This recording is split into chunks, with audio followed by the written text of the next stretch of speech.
communication digitale, on va essayer de faire simple et concis, c'est la numérisation, la digitalisation de la communication et de ses supports. Donc il y a une époque où on communiquait par affiche 4x3, les affiches de cinéma fonctionnent encore, mais on est à une ère aujourd'hui où on a besoin de digitaliser sa communication, c'est-à-dire que le panneau 4x3 et l'affiche de cinéma, on va la faire rentrer dans notre quotidien chez nous, sur des téléphones, sur des télés, sur des PC, sur des smartwatches. Voilà. C'est vraiment la numérisation des supports et des moyens et de la communication. J'ai prêché pour ma paroisse. Une entreprise qui en 2021 n'a pas une stratégie de communication en ligne, c'est une stratégie qui est c'est une entreprise qui est vouée à l'échec. On a des phrases assez bateaux qui passent quand on dit oui, alors certaines grandes marques n'ont pas de communication. On ne voit pas des pubs de Lamborghini ou de Ferrari à la télé. On est tous d'accord.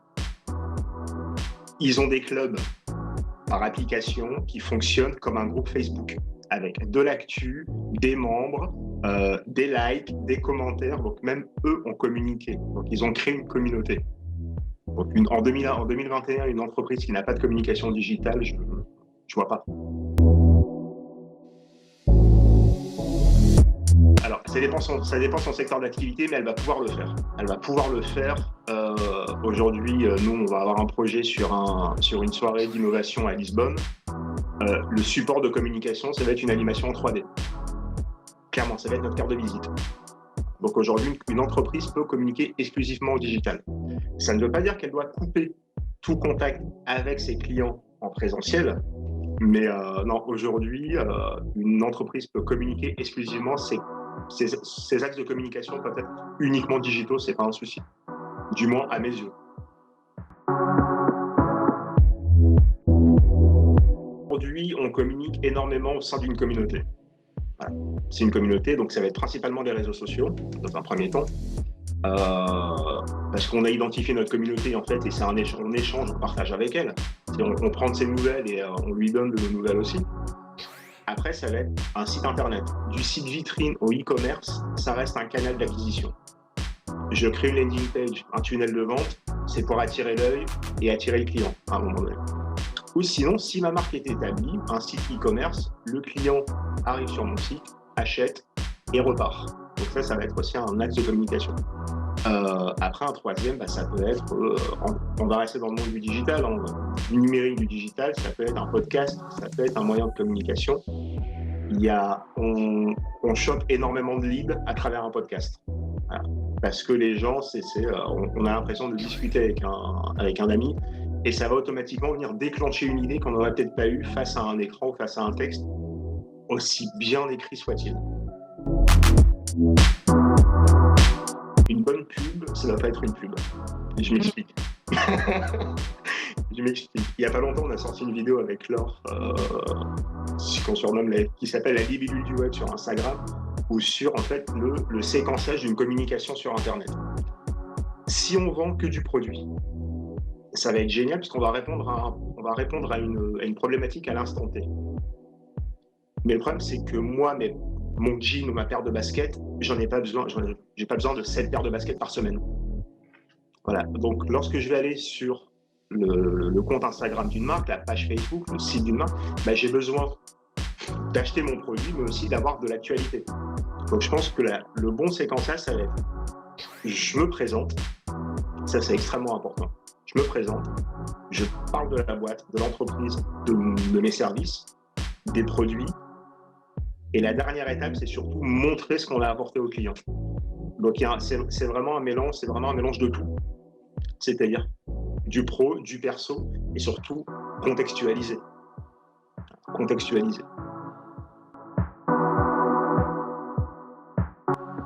Tu te démarques par ton produit et la manière dont tu le livres.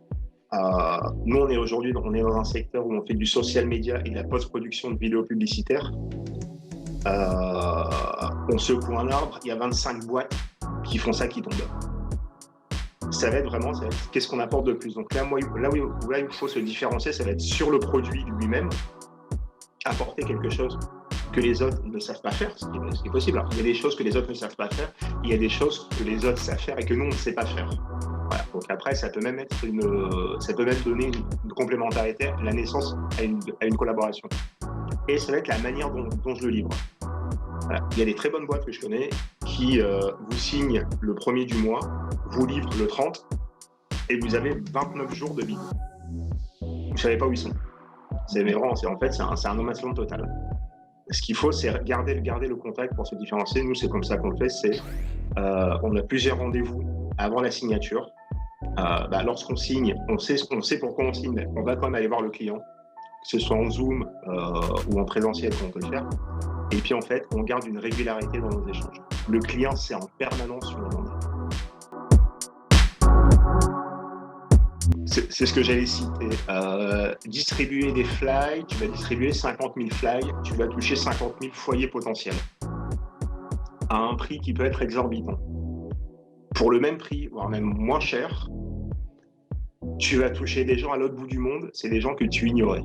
Donc en fait, la communication digitale te permet en permanence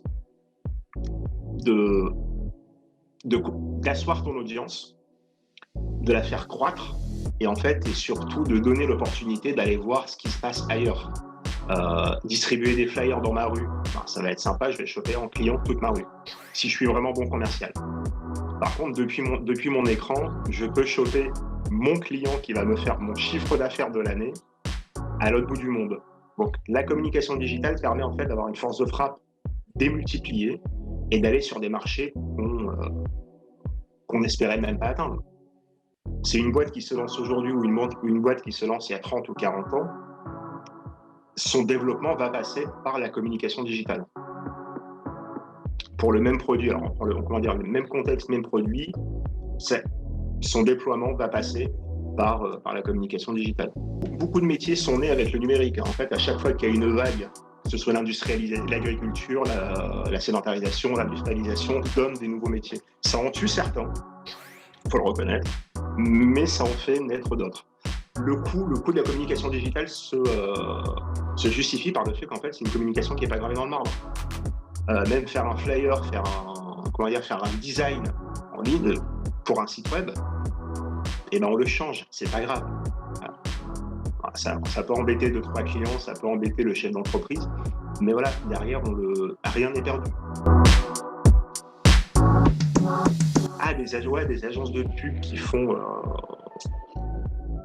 Après, j'aime bien, c'est un classique, parce que j'ai beaucoup de respect pour leur boulot. C'est le travail que fait l'agence Buzzman pour Burger King et Uber Eats. Aujourd'hui, personne n'ignore qui est Burger King. Au point où même des agences de com, et là je l'ai vu il n'y a pas longtemps sur le site J'ai un pote dans la com, c'était Auchan. Auchan a mis un grand panneau au-dessus des burgers en disant à destination du roi burger et de Monsieur Canard, donc en l'occurrence Burger King et McDonald's, les meilleurs burgers sont ceux de nos clients. Et c'est une affiche, c'est ce qu'on appelle de la PLV. Hein. C'est un panneau en carton au-dessus de burger. C'est le travail de certaines agences de com en fait inspire des chaînes de magasins. Donc il y a Burger King. Burger King a une communication que je trouve géniale. Et j'aime bien ce que fait Citroën.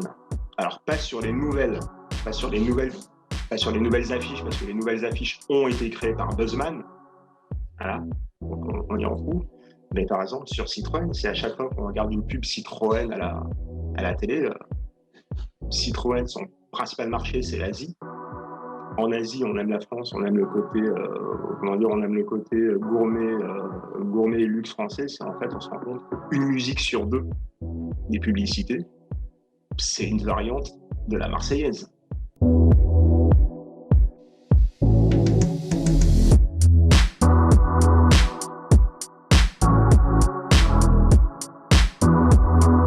Il y a de ça, mais il n'y a pas que les jeunes. En fait, après, je pense que lorsqu'on est entrepreneur, lorsqu'on monte des boîtes, moi, c'est très simple. On est en 2011. Moi, j'ai déposé mes statuts en février 2010. C'est que j'ai déposé mes statuts, j'étais encore étudiant et j'enseignais. Voilà. Et je savais pertinemment qu'à la fin de l'année, en fait, j'allais faire autre chose. J'ai toujours eu un problème, c'est avec la sacralisation de certains métiers. Voilà. Lorsqu'on parle de cabinet de conseil, on parle de dizaines de milliers d'euros, des fois de factures, de gens qui vont fournir un business plan, aucune stratégie, et étant donné qu'ils ont facturé un bras, c'est ce qu'on met sur le site, c'est sans que ça te coûte un bras, sous prétexte que ils te présentent une facture qui te coûte un bras, ils sont d'accord avec toi de bout en bout. Même si l'idée, et je me permets l'expression, est merdique, ils vont faire en sorte que le business plan corresponde à tes attentes. C'est pas ça, je dis pas ça de tous les cabinets, mais certains que j'ai croisés, c'est ça. Nous, pourquoi on a monté ça? C'est très simple. En fait, on veut désacraliser le cabinet de conseil en création de boîte. C'est vraiment désacraliser l'audit et désacraliser le conseil en création de boîte. Ça. Nous, on prend généralement les créateurs d'entreprise ou les repreneurs d'entreprise au moment de l'idée. Si on peut les choper au moment de l'idée, c'est génial. Parce qu'en fait, on va venir mettre un frein ou accélérer une idée qui va nous sembler bonne et surtout éviter de l'accompagner pendant plusieurs semaines. Donc, parce qu'après, on a même un suivi donc, au bout de 6 mois, de le frustrer au bout de 6 mois en lui disant « Ouais, mais en fait, ça ne marchera pas ». Nous, si on peut les choper dès l'idée, et c'est pour en fait leur démontrer par A plus B que soit ça va marcher, soit ça ne va pas marcher, ou soit parfois l'idée peut être bonne, mais l'idée arrive trop tôt. Après, on les accompagne de la manière plus pragmatique, c'est-à-dire on voit si l'idée est bonne, s'il y a un marché potentiel, et donc si on a ces deux facteurs dans le verre, on va proposer un business plan, business model. Et on se permet même d'intervenir sur le business model. Le business plan, c'est une chose. Le business model, on va venir en fait, baisser les prix, rehausser les prix, changer l'offre. Et ça, on essaie de le faire en fait en 1 mois pour que la personne reste dans une dynamique. Mais le tout, c'est de lui fournir un dossier clé en main. Voilà, clé en main. Après, donc, il peut continuer, donc on peut lui donner des pistes. Ça peut être s'il cherche des commerciaux, s'il cherche des vendeurs, s'il cherche des logisticiens, une agence de com, un comptable, on va lui donner des idées. Sinon, on va juste lui remettre son dossier. Et à partir de là, en fait, on se donne rendez-vous dans 6 mois. Et voir un peu où il en est. Soit il a démarré, soit il n'a pas démarré. Et dans les deux cas, pourquoi? Et comment? Et après, on peut reproposer. Par contre, là, ça va être à la carte. On va proposer un accompagnement sur des ordres de conseil.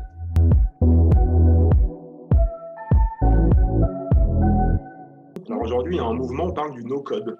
Normalement, c'est no-code. En fait, il y a des plateformes entières. Il y a une plateforme, ça me reviendra, que j'ai découvert sur LinkedIn, où en fait, on va sur le site et on dit, voilà, je veux un site web, un site de vente, un e-commerce, une plateforme, une application. Quel type d'application? On clique et à partir de là, en fait, ça nous fait rentrer dans un menu. D'accord, alors l'application, c'est pourquoi? Est-ce que tu as besoin d'être géolocalisé ou pas? Oui, non. Est-ce que tu as besoin d'être en contact et dire oui, non? Et en fait, tac, tac, tac, et tu arrives en fait en bout de chaîne et le site te dit voilà, pour ce que tu veux, l'application qu'il te faut, c'est celle-là. Voici la version gratuite, voici la version payante. On te conseille la version gratuite, essaye-la. Mais en fait, c'est assez clair. Mais il te dit clairement, au bout d'un certain temps, tu vas être bridé. Donc, essaye la version gratuite et passe sur la version payante. Et en fait, là, on vient de créer un produit, accessoirement une entreprise, une activité, sans avoir à coder. Et il y en a de plus en plus. WordPress, c'est quasiment, je crois qu'on a plus de 30% des sites internet à travers le monde sont sous WordPress. Et sur des versions basiques de WordPress, où ça ne nécessite aucun code. Et ça tourne très bien. Voilà. Il faut vraiment casser cette barrière qui est je suis incapable, je n'ai pas les compétences, je n'ai pas le temps, ça coûte cher. Et il faut que je sois bon en tout. Aujourd'hui, on est, comme je dis, comme on disait au début, on est dans une société où en fait, lorsque tu crées un business accessoirement qui est ouvert sur le monde entier.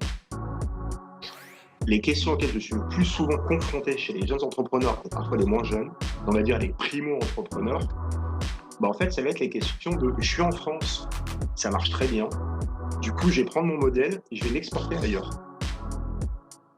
Et lorsqu'on leur pose la question, non, mais de toute façon, c'est sur Internet, donc ça n'a pas d'impact.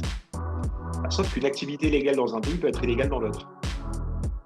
Voilà. Là, on l'a vu avec le Brexit. J'ai des clients qui ont commandé des produits en Angleterre.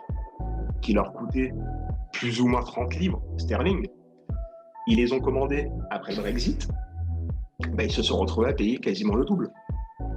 Parce que la législation a changé, les taxes ont changé, certaines taxes ont changé, et les importateurs, notamment les intermédiaires, en fait, ont augmenté leur marge. Parce qu'il y a moins de trafic, donc ils ont augmenté leur marge. Donc tout ça, c'est à prendre en compte. Et malheureusement, aujourd'hui, ce qu'on se rend compte, c'est que toutes ces questions-là ne sont pas prises en compte. Ça peut être sur de la cosmétique, produit dans un pays et livré dans l'autre. Là aussi, ça, c'est des questions aussi. Après, c'est des questions de prévision. Si je lance ma boîte, je ne sais pas s'il y a un marché. C'est des questions, voilà, c'est du copier-coller de business qui ne fonctionne pas. Ça peut fonctionner dans certains cas. Zalando, qui est le plus bel exemple. Zalando, c'est la copie conforme d'un site de vente de chaussures américain qui s'appelle Alando. Zalando, c'est la boîte de rêve, le machin. Zalando, c'est le copier-coller d'un site qui s'appelle Alando. C'est un site américain que personne ne connaît. Et c'était l'un des premiers sites qui faisait du retail de chaussures. Donc il y a ça aussi. Il faut vraiment savoir en fait où est-ce qu'on lance son business et surtout est-ce qu'il y a un marché potentiel. Monter une boîte au Portugal, ça prend 1 heure. Mais vraiment, que tu sois seul ou que tu aies plusieurs associés. Il y a un service qui est génial qui s'appelle l'entreprise en 1 heure, c'est-à-dire que tu vas aux finances, donc à l'équivalent du trésor public, avec soit toi ou avec tes associés, et tu leur dis voilà, on veut monter une société avec tant d'associés, il doit y avoir un actionnaire majoritaire, voilà, à plus de 25%, et du reste, ils nous fournissent des statuts préétablis. En fait, tout est simplifié. Tout est simplifié. Par contre, et ça coûte 360 €, voilà, qu'on soit seul ou à 5. Donc les coûts de création de la boîte, divisé par 360 € divisé par 5, on est plutôt à l'aise pour démarrer. Le capital sera divisé de la même manière, peut être divisé de la même manière, pardon. Par contre, chaque modification va te coûter à peu près la moitié de ce que tu as payé du départ. Chaque modification, tu en as pour 150 à 200 €. Voilà. Des fois, c'est des petites modifications comme ça qu'il faut prendre en compte. Donc là, c'est vraiment du détail. Mais d'un pays à l'autre, il va y avoir là aussi de la réglementation.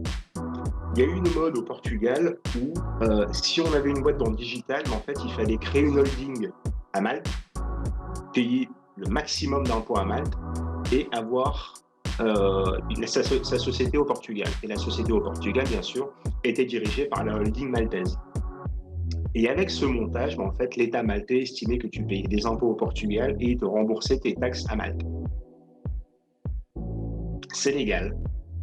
En France, ça va être un peu plus compliqué parce que tu connais l'histoire du serpent qui se mord la queue. Pour créer un compte, il te faut un cabis. Pour créer ta société, il te faut un compte. Donc, l'État te dit non, mais il faut aller voir la banque parce que la banque doit te donner le document en premier. Puis la banque te dit non, il faut aller voir l'État parce que ça, par exemple, c'est vraiment problématique. Pardon. C'est vraiment problématique parce que tu perds un temps fou et tu perds de l'énergie. C'est hyper chronophage. Aujourd'hui, en fait, là, on commence à avoir un portail unique en France, mais on en arrive hyper à la bourre. En Angleterre, ils ont le portail unique. Tu crées ta boîte en une matinée et encore, c'est vraiment quand tu n'es pas en forme et qu'il te manque des documents. Tu vas dans les pays laitons qui sont extrêmement développés sur la question du digital et ne serait-ce que la fibre optique à travers le pays. Je crois que c'est en Estonie, si je dis pas de bêtises, c'est en Estonie ou en Lettonie, c'est le record du monde pour monter une boîte, ça prend 16 minutes en ligne. Et ça marche très bien. Après, la question, c'est est-ce que si je veux rapatrier mes activités, mes fonds en France, comment ça se passe? Donc, il y a cette question-là. Chaque pays a ses spécificités. Beaucoup de pays sont plus rapides que la France. Je vais taper sur la France. Beaucoup de pays en Europe sont beaucoup plus rapides que la France. Après, il y a une question de vision. C'est est-ce qu'il est utile de créer ma boîte en France ou pas? Est-ce qu'il est utile que je crée ma boîte au Portugal tout en sachant que dans 3 ans, je vais rentrer en France, dans 4 ans, je vais rentrer en France?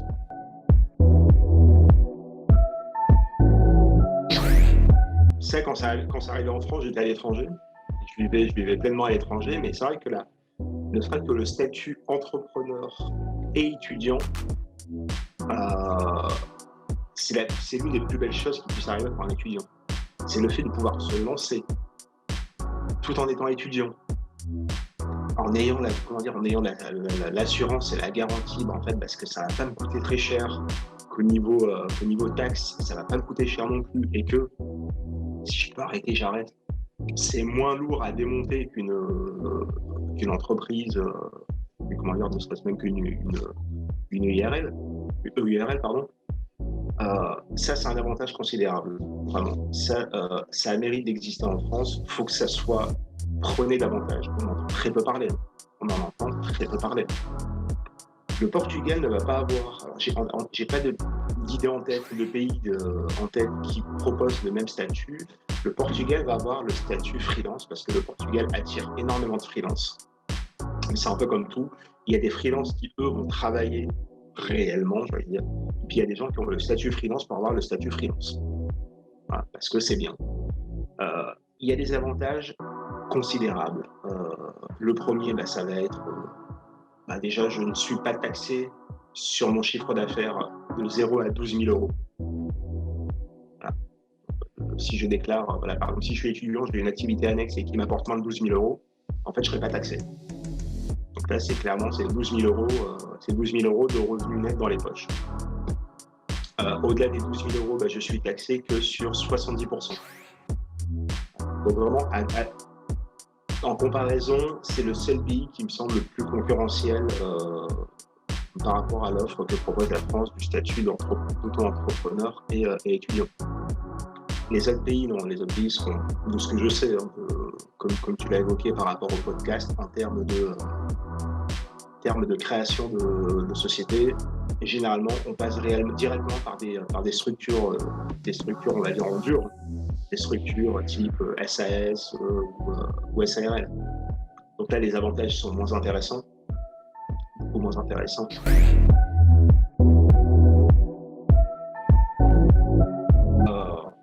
Principalement, les boîtes que j'accompagne, c'est à 80% des boîtes du temps en conseil. Voilà. C'est des gens qui viennent me voir après un certain nombre d'années d'expérience dans un domaine d'activité et qui décident en fait de faire le boulot qu'ils faisaient au sein d'une entreprise eux-mêmes. Clairement. Donc alors, ça, c'est à peu près 80% de ma clientèle. Donc ça peut être soit de la fintech, donc en l'occurrence beaucoup de services, du conseil en création, du conseil en communication. Donc il y a beaucoup de communicants, il y a beaucoup de web designers qui travaillaient au sein d'une structure établie, qui en fait ont décidé de travailler à leur compte aujourd'hui. Après les 20% restants, ça va être sur ce qu'on peut appeler du tourisme. Ça va être des gens qui vont faire l'acquisition d'un bien et en faire un hôtel, en faire une chambre d'hôte, une maison d'hôte. Voilà. La clientèle se découpe aujourd'hui comme ça. Est-ce qu'il y a des secteurs, quant aux secteurs qui vont pouvoir tirer leur épingle du jeu aujourd'hui, ça va être les secteurs qui vont arriver à vendre un service ou un produit au sein d'une communauté. Et je m'explique, une communauté en local. Donc en fait, il faut viser une population qui est habituée à un certain service, à faire en sorte de lui ramener ce service à domicile. C'est toutes les personnes qui sont en capacité de voyager pour une idée bien précise, aller dans certains restos, avoir certaines activités, leur ramener ces activités à domicile. Là, il y a quelque chose à faire. Et deuxièmement, le secteur qui va fonctionner, ça va être le secteur du local. C'est-à-dire que tous les commerces qui sont autour de nous, leur proposer la possibilité en fait de communiquer davantage et de vendre davantage autour.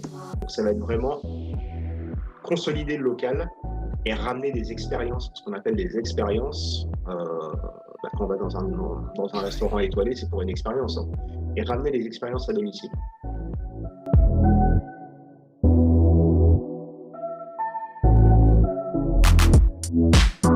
Parce que voilà, c'est le tout, c'est le désacraliser, montrer des profils Donner la parole à des profils, donner la parole à des gens surtout. Au début, je pense, ouais, les interviews étaient un peu plus cadrées parce que les parcours sont fous. Celui qui dure 2 heures avec Donny Fan en Colombie, le type crée sa boîte en plein confinement en Colombie. Voilà. Il donne des cours de français en ligne. Il est débordé. Voilà. Il a embauché l'une de ses anciennes étudiantes pour gérer le planning. C'est vraiment, c'est montrer des profils je ne vais pas dire qu'on voit peu, mais donner la parole à des gens, des profils et surtout qui motivent et qui donnent l'envie à d'autres personnes. Profil type, faut pas avoir peur. Faut pas avoir peur. Faut être je vais pas dire faut être fou parce que faut pas avoir peur et surtout faut être curieux en permanence. Tous les gens que je rencontre, c'est des gens qui ont une curiosité et qui ont une intelligence mais dingue. Et on se rend compte que leur intelligence, c'est pas de la pure intelligence universitaire, quoi. C'est pas ce qu'on leur a appris à l'école ou à la fac. Donc en fait, il n'y a pas de profil type. Par contre, il faut 2-3 qualités. C'est une remise en question permanente. Mais vraiment, c'est quasiment du quotidien. Une curiosité mais accrue, mais surtout quand une curiosité à tous les niveaux. Et le fait de pouvoir s'adapter, ou même pas s'adapter, c'est adapter son approche. Il y a quelques semaines, j'ai mis un article sur LinkedIn qui disait peu ou prou que monter une crêperie à l'étranger, c'était une mauvaise idée, dans certains cas. Parce qu'il y a des gens, oui, qui sont persuadés qu'ils vont aller exporter à l'étranger ce qu'ils sont ou ce qu'ils ont eu. Voilà, c'est ce que j'appelle, et dans l'une des phrases de l'article, c'est en gros, on connaît tous quelqu'un qui pense avoir l'objectif divin de faire aimer la crête bretonne au monde entier. C'est une association qui a vu le jour il y a quelques années au Portugal, et donc qui est composée d'un bureau aujourd'hui, c'est un bureau de 11 personnes. On est 11 entrepreneurs, chefs d'entreprise, dirigeants d'entreprise. Et alors c'est une association française qui est installée sur Lisbonne, mais on a vocation en fait d'être une association francophone. Idéalement, on aimerait que quiconque souhaite s'installer au Portugal et qui a des questions liées à une relocalisation, à des questions de droit, d'emploi, de création d'entreprise, ne serait-ce que de conseils et de réorientation, passe par nous. C'est un service qui est gratuit, donc on a nos adhérents, donc à qui on offre un service supplémentaire qui est l'étude de certaines de leurs questions. Et on est relativement présent sur Internet, donc on essaie de répondre le plus vite possible. Nous, notre vocation, c'est d'être une association d'entraide, clairement, d'entraide avant tout. Et il y a cette vocation-là, et puis après, la vocation, c'est vraiment que quiconque nous contacte ait une réponse à sa problématique. Et si on peut l'accompagner, on le fera. Et si on ne peut pas l'accompagner, parce que c'est pas dans nos fonctions, en fait, c'est de le mettre en relation avec les professionnels qui vont pouvoir l'accompagner. Et je dis, ça passe vraiment le fait de chercher un bien pour s'installer, de chercher des collaborateurs pour travailler, de créer une société. Et puis à partir de là, vraiment, après, toutes les questions qui en découlent, ça va être l'école pour les enfants, la crèche, des questions administratives, est-ce que je dois m'inscrire à la Sécu ou pas. Et en ce moment, on communique beaucoup sur nos adhérents, parce qu'on veut mettre en avant nos adhérents. Donc toutes les semaines, on présente 2 adhérents, donc c'est sur tous les réseaux sociaux.